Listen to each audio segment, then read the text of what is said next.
Yeah, ang kalsada pa rin ang nagsasalita. Naririnig ang alingaw sa semento, pangarap nila lamon kung saan nagtatagpo. Ang gutom at ilalim ng bahay, may plano si Bunso, pero patuloy ang pagbabago ng mundo.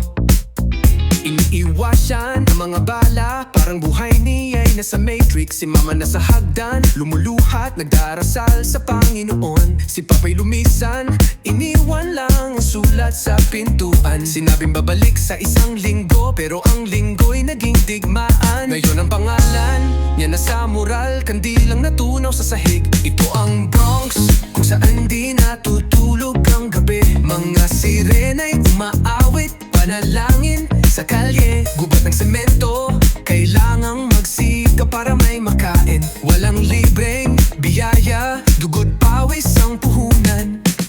Kita ko ang paghihirap sa mata ng kapatid ko, sakit sa iyak ng aking ina. Tumingala sa langit, Panginoon, padalhan mo kami ng tanda. Mabinatang nangangarap, nakikita ang mundo sa malabong lente. Sinusubukang magbenta bago pa muling umikot ang kanto. Sistemang sira, hindi kailanman para sa atin ang tagumpay. Pinapakain tayo ng kasinungalingan, tinatawag itong disiplina. Mga batang hari sa paggawa, pero tinuturing na kasalanan. May bigat sa balikat, pero lalaban hanggang dulo.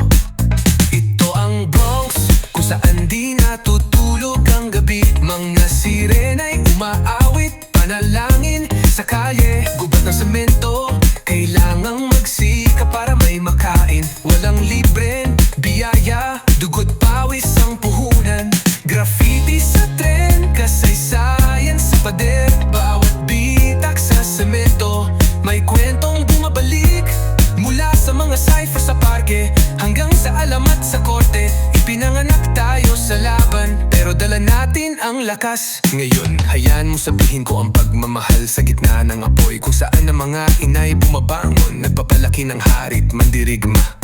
Kung saan ang tunog sa boombox ay lumikha ng imperyo. At ang kulturang ninakaw nila, itinayo natin ng mas mataas. Kaya't laakad taas noo, hakbang parang hari. Bawat lungsod may kwento, pero ang Bronx ang may sing-sing. Ito ang tahanan ng matatapang, kung saan lumalaban ang kampyon.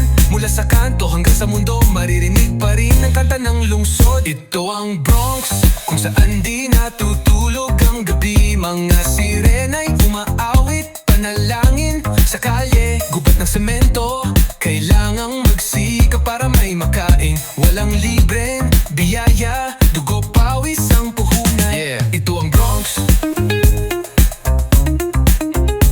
kung saan di namamatay ang mga alamat, sila'y dumadami lamang.